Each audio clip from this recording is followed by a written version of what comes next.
Saudaraku, masyarakat Aceh Tengah tampak antusias mengikuti acara Car Free Day pertama yang dilaksanakan di kabupaten setempat pada Minggu 29 Januari 2023. Acara itu dibuka langsung oleh PJ Bupati Aceh Tengah Insinyur Teguh Mirzuan di Jalan Yosudarso di depan Mapolres Kabupaten Aceh Tengah. Amatan Tribungai.com, warga Takengon terlihat antusias mengikuti kegiatan tersebut.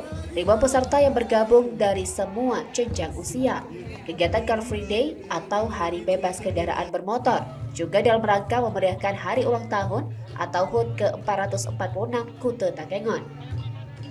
Sejumlah rangkaian kegiatan dilakukan mulai senam bersama, marching band, bazar UMKM, dan pertunjukan seni serta kegiatan donor darah.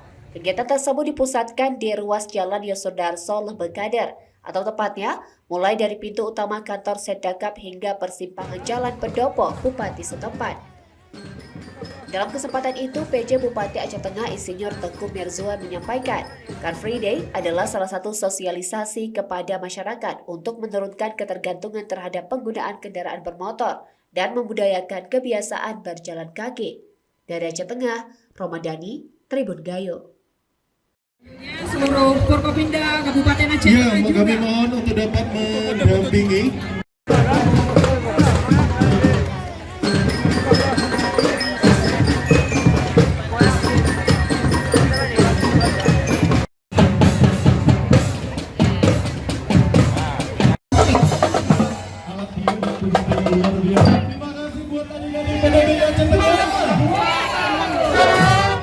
Luar biasa.